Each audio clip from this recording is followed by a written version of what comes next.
Yo, you alright guys? If you watched the last one, you'll remember the first 5 minutes is a total dead zone. If you are watching this retrospectively, go ahead and skip through the first 5 minutes. It's just going to be me tweeting out links to this video, alright? And with that in mind, I'm about to tweet out some links to this video.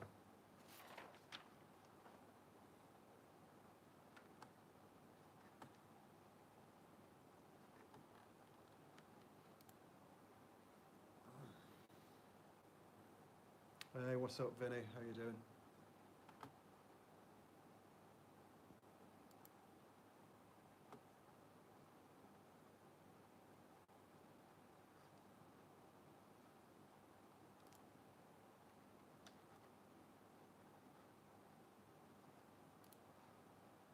Hey, Dom. Nice to see you, man. I say nice to see you, because I can't see you, and I'm sure it's nice to see me.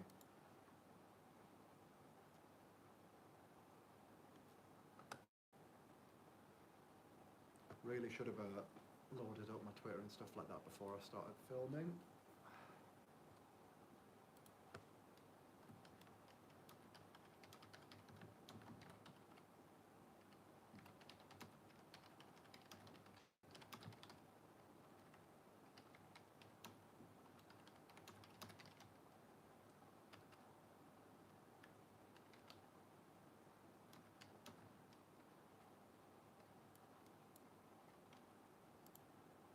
Don't know why I stood up to type that.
So hope you guys are all having a nice whatever it is, lockdown, whatever you want to call it. Hopefully you guys have been making some music and stuff.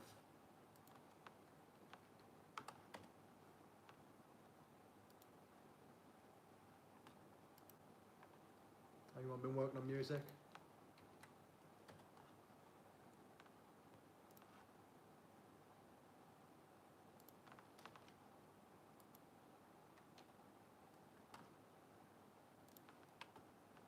Nearly done, man.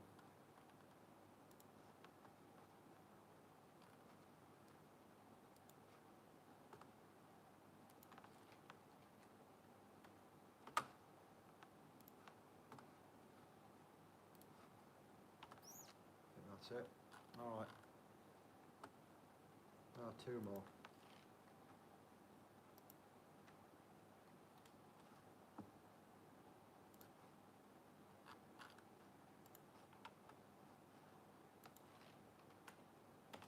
Alright, awesome, cool.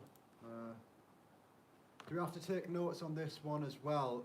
Well, it would be highly advisable, especially if you're a music student, which you are. Hey, yo! Cool. Hey, Sukoshi. Hey, O.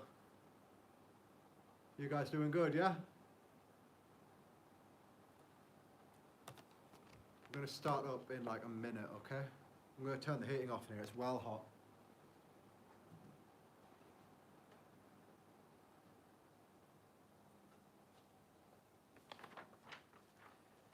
Hey Skazmaz, hey Holly, hopefully you guys are doing good. Great, way more people tuned in now than last time as well. Cool, all right. Should we do some music theory, yeah? Let's get some music theory on the scene. Theory Fridays. All right, ladies and gents, thanks for tuning in as usual. Today we are going to talk about music theory, obviously, and we're going to talk about the circle of fifths. Circle of fifths is a very, very useful element in working on music. It's good for working out key signatures. It's good for working out what keys are related and so on. So last time, you'll remember if you tuned in, we looked at major and minor scales. And we're going to, at the start of the video, and we're going to start with just that again. So we're just going to recap this. C major scale. C, D, E, F, G, A, B, C. And they are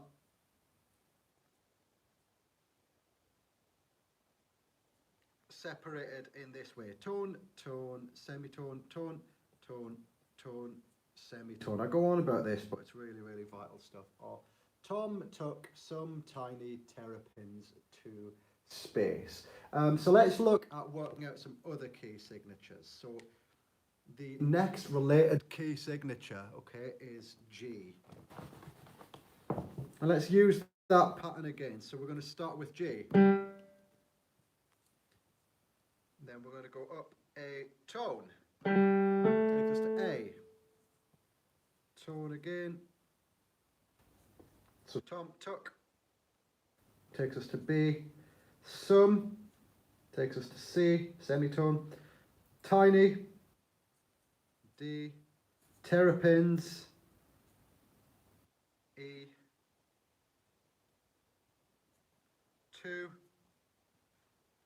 F sharp.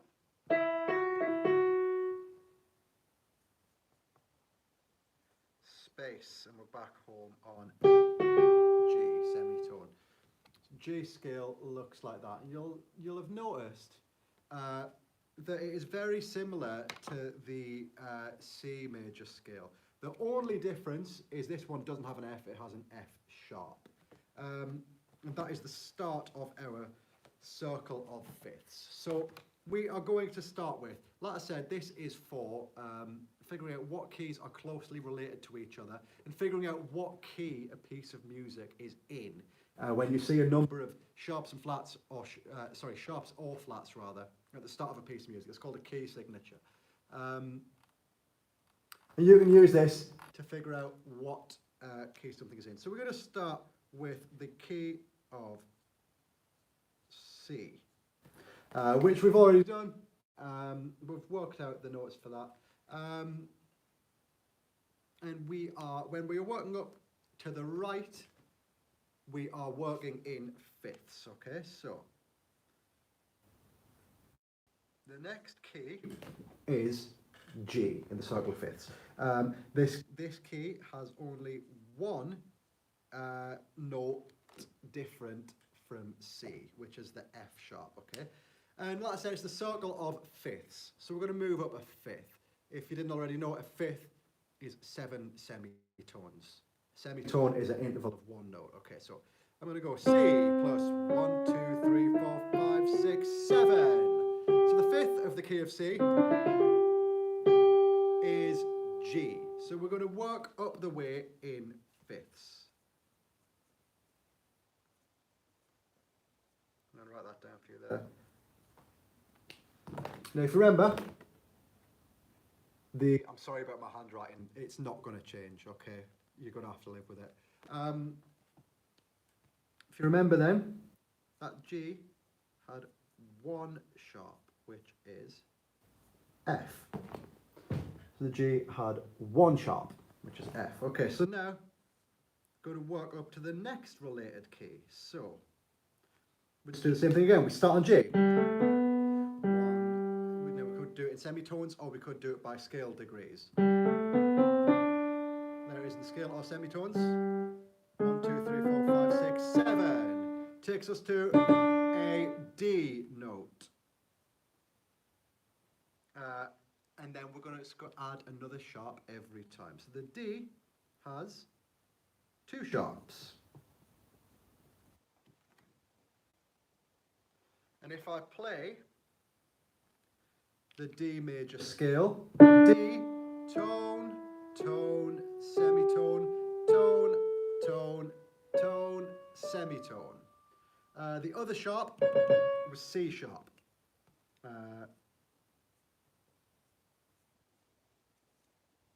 So the sharps in the key of D are F and C. My whiteboard's going to be a mess by the end of this, so I might clean a bit of this off in a little while. The sharps in the key of D are F and C, and let's take a look at that. So F sharp being our first one. Now C sharp is a fifth up from that. 1, 2, 3, 4, 5, 6, 7 semitones, or 5 scale degrees. So the sharps move in fifths as well. So with that in mind, it's a little bit easier. So let's go again. We're going to start on D. Tone, tone, semitone, tone, tone. Sorry, I've gone too far. Tone, tones, D. Tone, tone, semitone, fifth. A. So then A has 3 sharps. If you remember, we did this. We can work it out with playing the scale. Or we can go from the last sharp, which was C sharp. And what's the fifth of that? So we're going to go C sharp, go either scale degrees or semitones. Root, tone, tone, semitone, tone. Fifth takes us to G sharp, or we do it in semitones. C, 1, 2, 3, 4, 5, 6, 7. So then, the key of A has 3 sharps, which are F sharp, C sharp, G sharp. Let's keep going.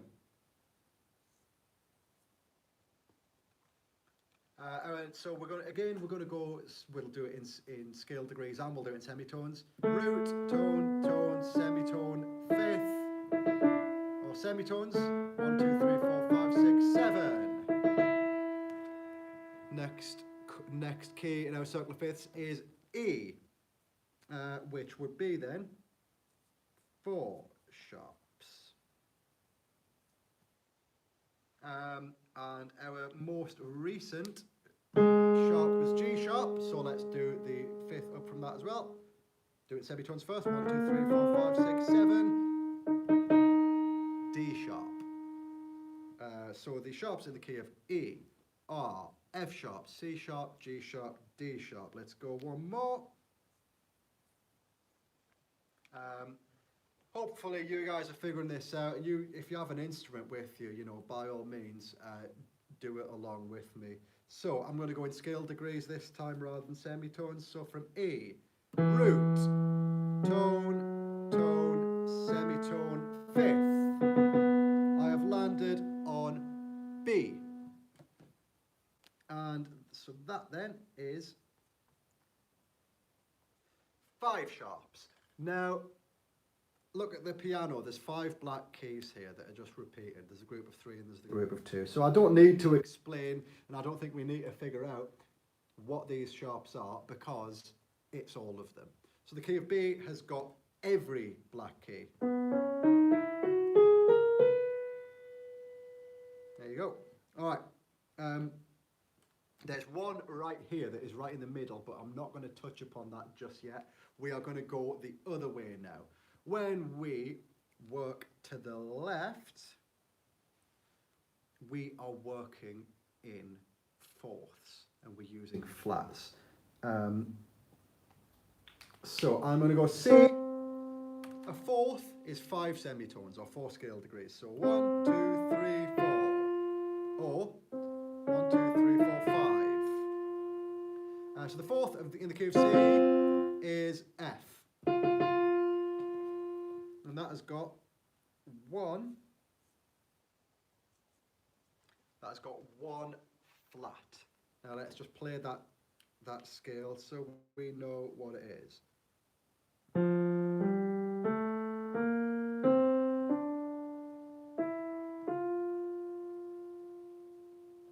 So the key of F has got one flat. I'm going to do it again. Root, tone, tone, semitone.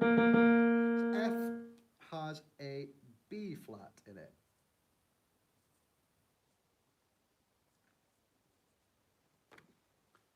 So the key of F has a B flat in it. And then we're going to do the same thing again. We're going to go up a fourth from F. 1, 2, 3, 4. Next key then is B flat.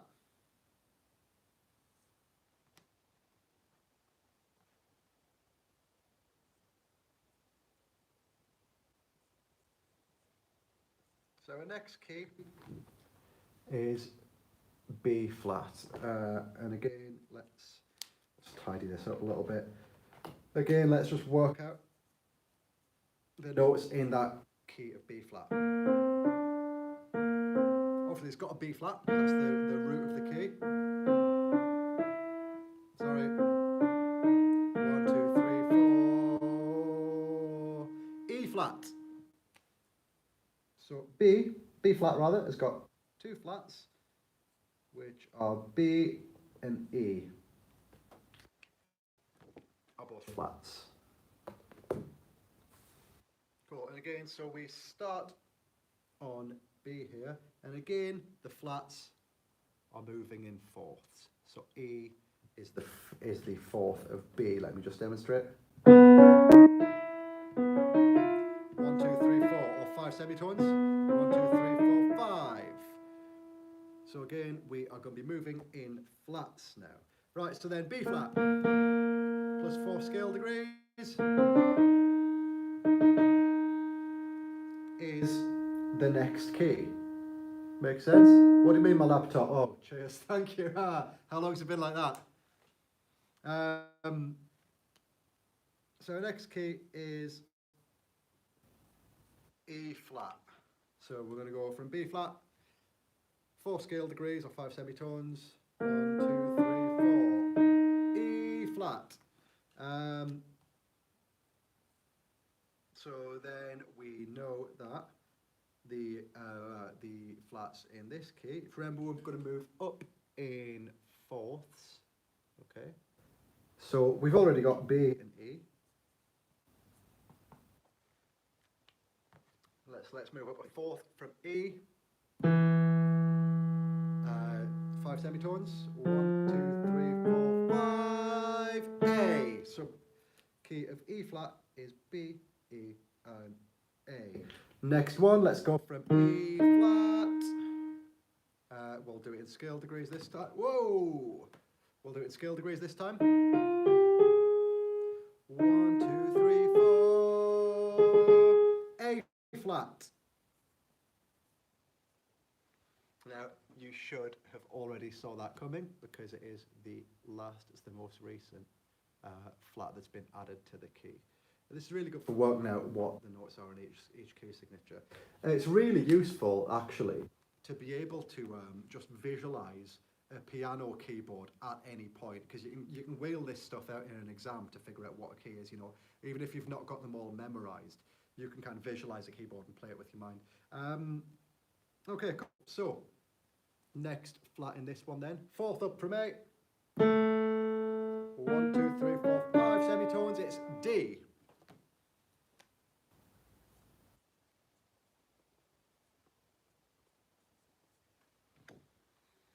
So the flats in this one are B, E, A, and D. So let's just play our, what is it, A flat major scale.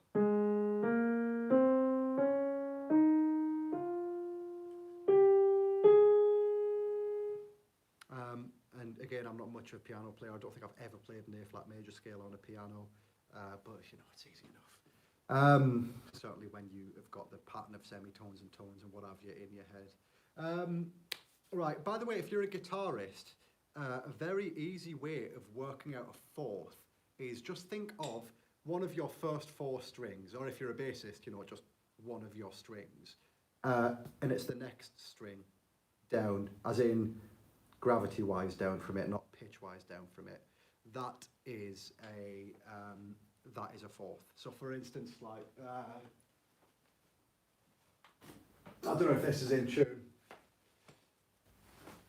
So if I go E, playing an open E string,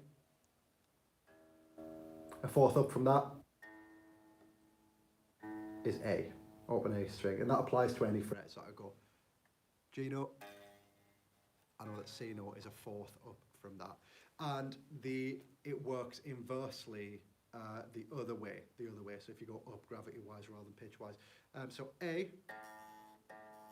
whatever is on the string on the next string up from that in terms of gravity is a fifth of that.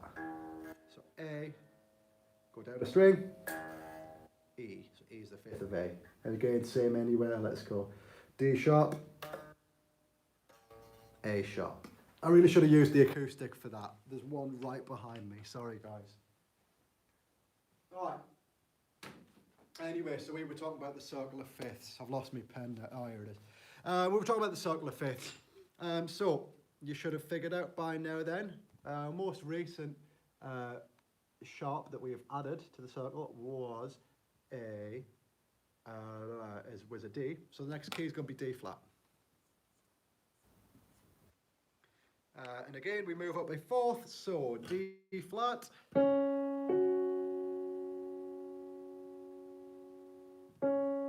Move up a fourth. 1, 2, 3, 4, 5. G flat. So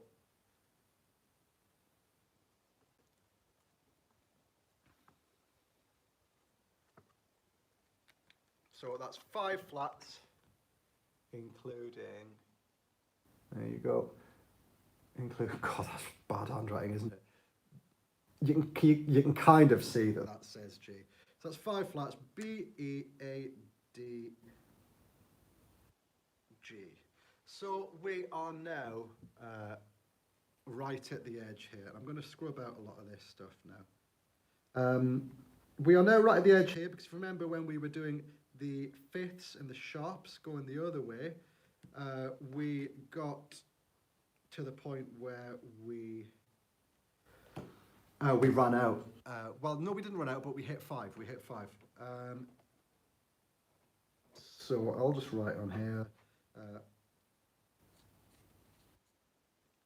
5 flats next row of D flat. So this last key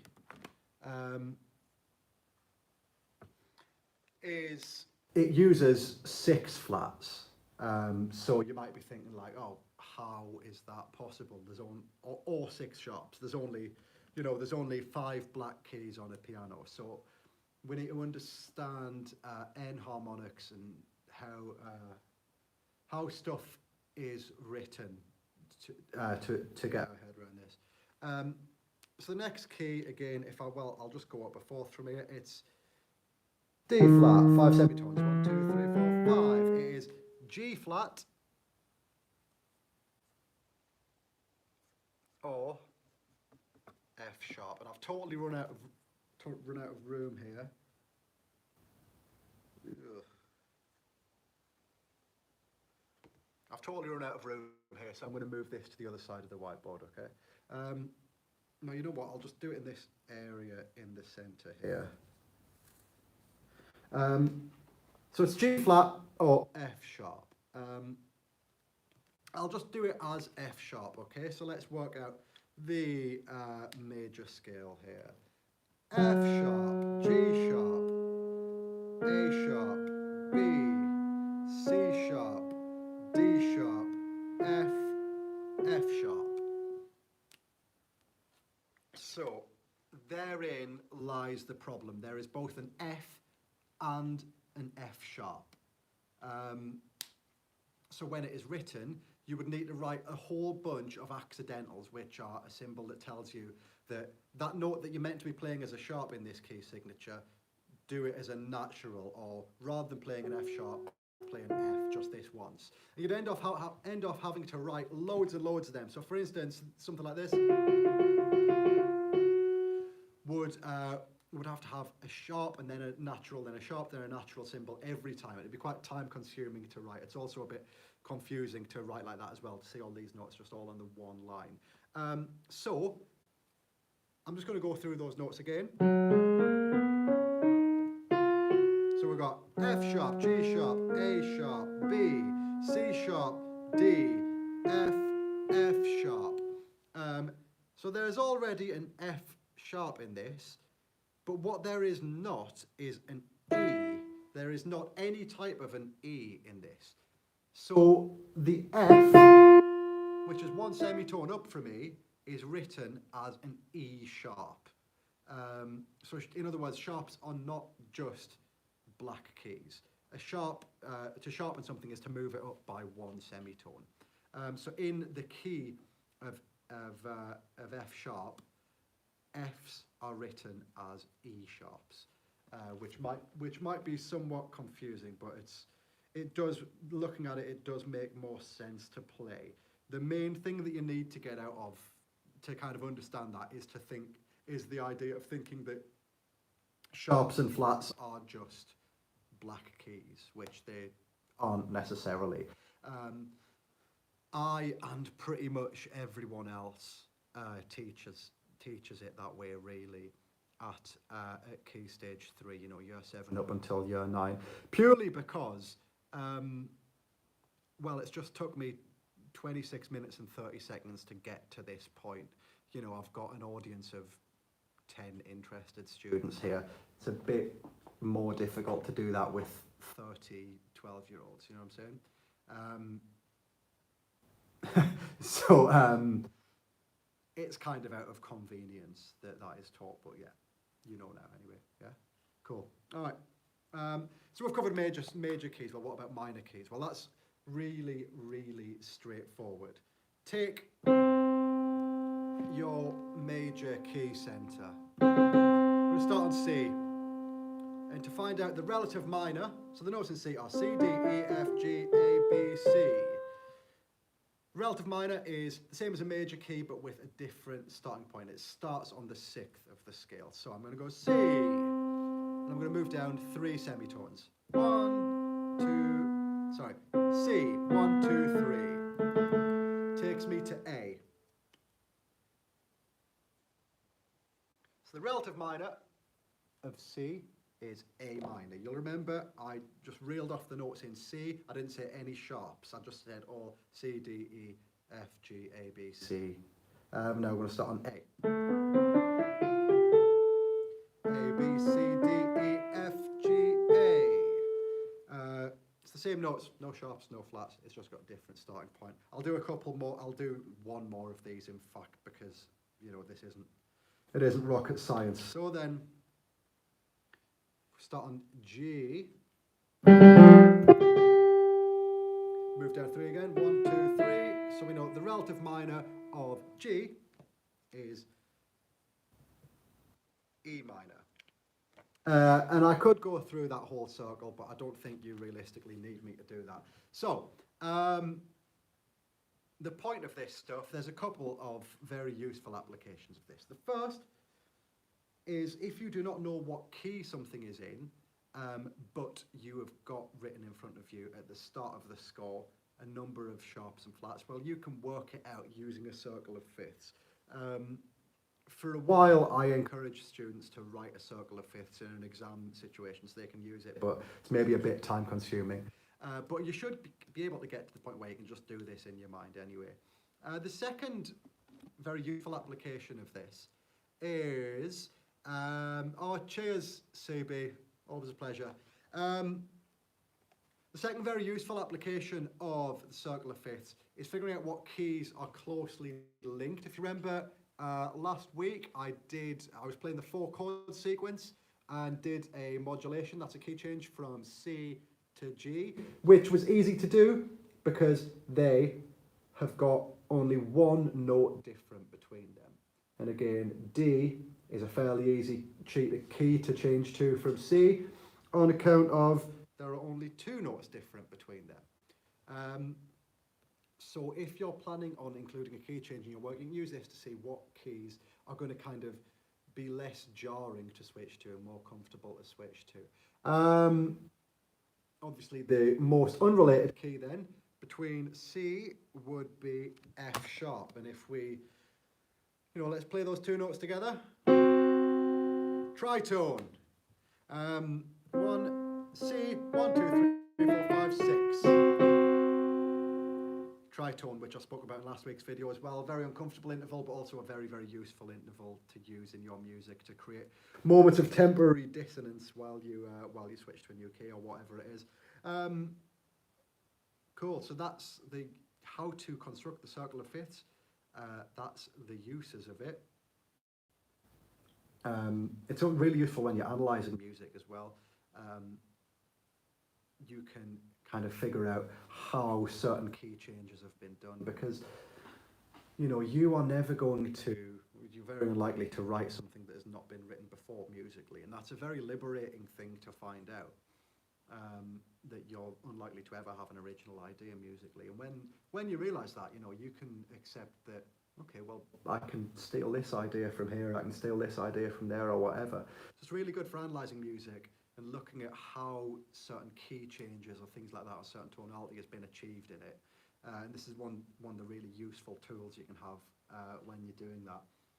That's me pretty much done talking about the circle of fifths. I'll be live again next Friday, probably from my home, because I think my classroom's getting like deep cleaned and fumigated, and they're going to dig up the bodies and all that stuff. So yeah, tune in then if you've enjoyed this video. Let me know by way of a comment on here if there's anything music theory wise you'd like me to do a video on. I do intend on Edexcel students, I do intend on doing videos for the last two set works, which I've not done, but I do intend on doing that pretty soon. Finally, if you have enjoyed this video, like, subscribe, comment, all that good stuff, and go and buy my book, jsmusicauthor.com/shop. It's called Music by Numbers. It's all about music composition. You'll find it really useful. All right, cheers you guys. See you later. Bye.